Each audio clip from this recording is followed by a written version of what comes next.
Reka mbasuhuze none kandi inshuti bakunzi mu gikomeje kubana natwe kuri Trend Nova TV, abadukurikira muri ku mbuga nkoranyambaga bari kuri X, abari kuri YouTube, mwese reka mbasuhuze kandi mbaha anikaze. Aya makuru arazwibanda ku ngingo zitandukanye, ndaza kuvuga ko hamenyekanye intandaro y'impanuka y'akajugujugu yahitanye uwari umugaba mukuru w'ingabo za KDF, ubwo muze kumenya ko ari mu gihugu cya Kenya, aho ngaho ninza kuhagera. Nanone kandi ndaza kwerekeza hano mu karere ka Nyanza, hafi ahangaha ndaza kubwira ko Inyanza umukecuru we rwose w'imyaka 35 afunze, arafunze rwose azira gukubita umukazana wiwe. Ndaza kubwira ko igitero cya Israel cyasenye igice cy'ibitaro bya nyuma bigikora muri Gaza, ndetse yewe nanakubwire ko Amerika ubutuvugana ndetse n'umwanzi wayo Iran kumeza y'ibiganiro. Mbahaye ikaze, n'icyo tubasaba ni ikintu kimwe gusa, ni ikintu cyo gukanda kuri subscribe, mwagera kuri X mugakanda follow, ndetse kugira ngo mujye mubona amakuru yacu. N'ahandi tujye kwahera mu karere ka Nyanza, aho ni mu gihugu cy'u Rwanda, aho umukecuru w'imyaka 65 afunzwe azira gukubita umukazana we. Urwego rw'igihugu rw'ubugenzacyaha RIB rwataye muri yombi umukecuru w'imyaka 65 mu karere ka Nyanza ukurikiranyweho gukubita umukazana w'imyaka 29 ndetse akamukomeretsa. Amakuru kandi yemezwa n'abaturage ndetse n'ubuyobozi bwaho ibi byabereye, avuga ko umukecuru witwa Nirere utuye mu mudugudu wa Nyabisindu, agari ka Rwesero, umurenge wose Samana, yakubise umukazana we inkoni mu mutwe ubwo yaramusuye, ndetse kandi bikamuviramo gukomereka ndetse no kujya kwa muganga. Abaturanyi babo babwiye itangazamakuru Umuseke dukesha inkuru ko umubano w'abagore bombi ngo utari mwiza kuva kenetse hane, kandi ngo bituruka ku makimbirane ashingiye ku buryo umuhungu wa Nire ndetse yashatse uwo mugore ndetse akamugumisha mu nzu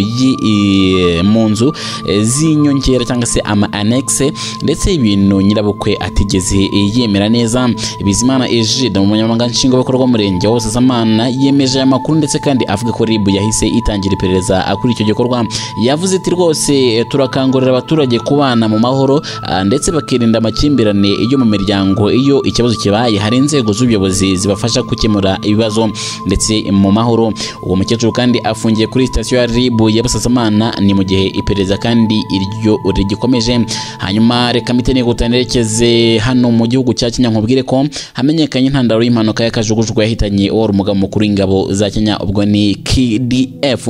Iperereza Minisitiri y'ingabo kandi ya Minisiteri y'ingabo za Kenya, cyangwa reka mvuge abaminisitiri batandukanye, ubu tuvugana yari maze umwaka ikora ku mpanuka y'akajugujugu yahitanye General Francis Ogola wahoze ari umugaba mukuru w'ingabo za KDF. Yagaragaje ko yatewe no kubiri ya ndege yarageze ikibazo cya moteri. Muri Mata kandi umwaka ushize nibwo General Ongora n'abandi bantu 9 bari kumwe muri nawe bahitanwe n'iriya mpanuka y'akajugujugu. Raporo kandi byavuye mu iperereza ivuga ko nta ruhare Major George Benson witwa Magondo ndetse na Captain Sola Mohammed bari batwaye iriya kajugujugu, nta ruhare bagize muri iriya mpanuka.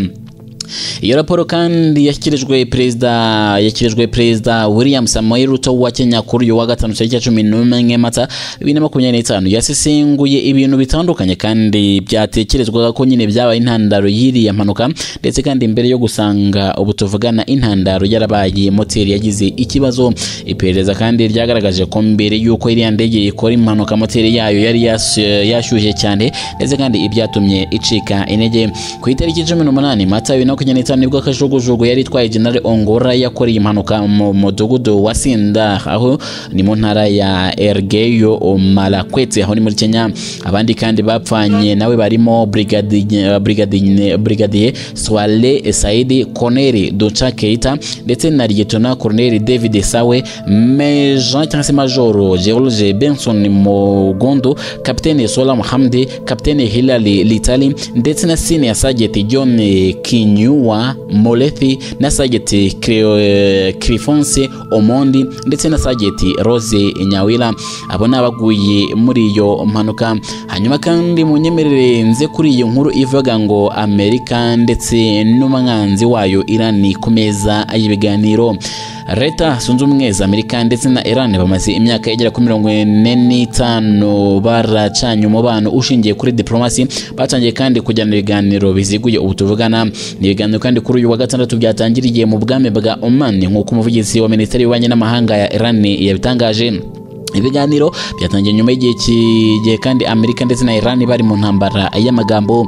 Ku ikubitiro Perezida Donald Trump wa Leta Zunze Ubumwe za Amerika yari yifuje ko biriya biganiro nyine biba mu buryo nyine butaziguye, gusa Iran ishimangira ko bigomba kuba mu buryo buziguye. Iran kandi muri ibiganiro yari ihagarariwe na Minisitiri w'Ububanyi n'Amahanga yitwa Abbas Araghchi, mu gihe kandi Amerika yari ihagarariwe n'intumwa yayo mu burasirazuba bwo hagati yitwa Steve Witkoff.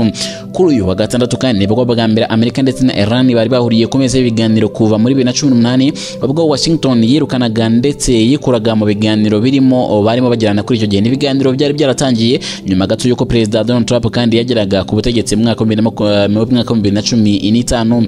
Icyo gihe kandi Trump ndetse n'ibindi bihugu byinshi bya Amerika basabaga Iran guhagarika umushinga wayo wo gukora intwaro kirimbuzi ndetse nabo bakayitura ndetse kuyikuriraho ibihano yafatiwe.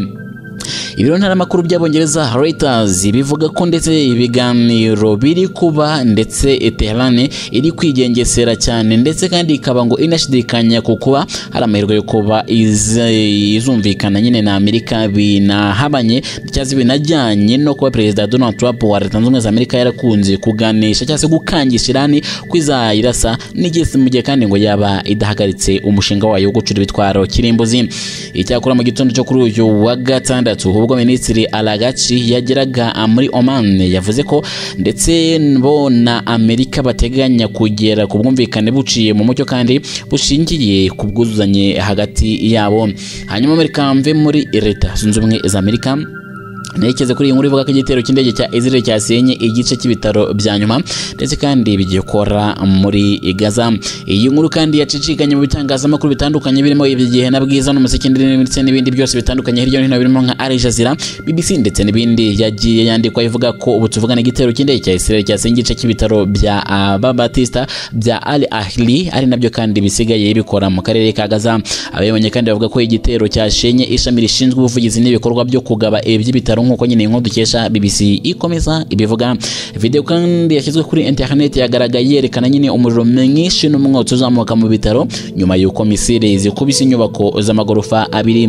Abantu kandi butuvugana barimo n'abarwayi bamwe na bamwe bakiri mu buriri ndetse bw'ibitaro bafashwe ndetse amashusho bihutanwa abavanwa aho ngaho. Ingabo z'igihugu kandi cya Israel ubwo ni Israel Defense Force butuvugana yo yamaze kuba yavuze ko zateye ibitaro ndetse kuko byari birimo ikigo gishinzwe kugenzura ndetse no kuyobora cyakoreshwaga na Hamas.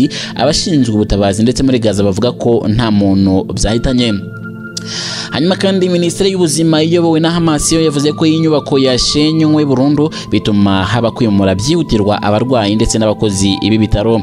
Israel Defense Forces ndetse kandi yavuze ko yafashe ingamba zo kugabanya ingaruka ndetse ku basivile cyangwa se ku bitaro harimo ndetse no gutanga umuburo mbere yo gukoresha amasaso ahamya neza ko ndetse no kugenzura mu kirere. Mbere kandi umunyamakuru waho wakoreraga muri ibyo bitaro yavuze ko Israel Defense Force cyangwa igisirikare cya Israel ndetse kandi ya telefonye umuganga ukora mu ndembe maze imusaba guhita bava mu bitaro kandi bafite iminota igera kuri 20 gusa itarenze. Abantu bakoresha izindi mbuga zitandukanye harimo na za X izi nkunda tekereza amafoto yazo mwagiye mabona ko yacicikanye ahantu hatandukanye mu bitangazamakuru itandukanye. Hanyuma kandi ikintu nasorezaho kimwe kinakomeye abantu nakomeje nabonye bibaza mu bitangazamakuru kindi cyane nabonye byanditswe mu gitangazamakuru Igihe nicyo nabonye abantu bakomeje kwibazaho ndetse yewe kidasize no kuri X nabonye cyacanye maremare ndetse no kuri Instagram nabonye naho bitahasize. Hanyuma rero ubu tuvugana nabonye abantu bari kwibaza ku nkuru y'Ikarongi aho abasore babiri batewe muri yombi bakekwaho kwiba ibikoresho by'ikorana buhanga.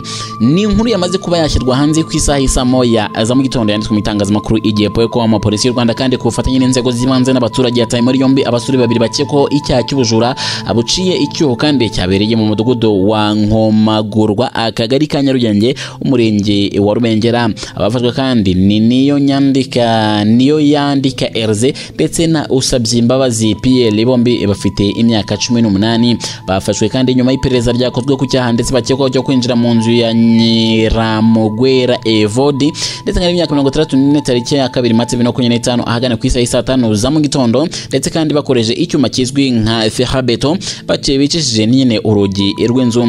Ibikoresho kandi byibwe harimo televiziyo ya ndetse ya Samsung, dekoderi, antenne, telecommande ndetse na telefone no ya Airtel. Nimuje kandi nyuma y'ifatwa ry'aba bakekwa hamenyekanye ko nyine ibyo bikoresho byagurishijwe kwa Kubwimana Dominique ku bihumbi 20 by'amafaranga y'u Rwanda. Polisi kandi yasanganye Kubwimana televiziyo hamwe na dekoderi nawe yemera ko nyine yabiguze kuri aba abasore bombi kandi bafungiye kuri station ya polisi ya Rubengera kugira ngo nyine bakurikiranwe n'amategeko. Umuvugizi wa polisi y'u Rwanda mu ntara y'Iburengerazuba yitwa SP Karekezi Twizere Bonaventure mu kiganiro haye igitangazamakuru igihe Boycom yibukije abaturage ko ubujura nyine buciye icyuho nyine ari icyaha gihanwa n'amategeko, ashimangira ko abaturage uburyo nyine ashimira abaturage uburyo bakomeje kugira uruhare mu gukumira ibyaha binyuze mu gutanga amakuru ndetse ku gihe. Reka mbashimire cyane nshuti bakunze rero mugenda mu natwe amakuru yo aracyabageraho neza cyane. Ikinenze kuri byo no kubwira ngo we love you so much. Amakuru yo arakomeza abageraho. Ten Nova TV turahari kugira ngo tubahe amakuru ndabashimiye, kugira ngo tubahe amakuru ndabashimiye.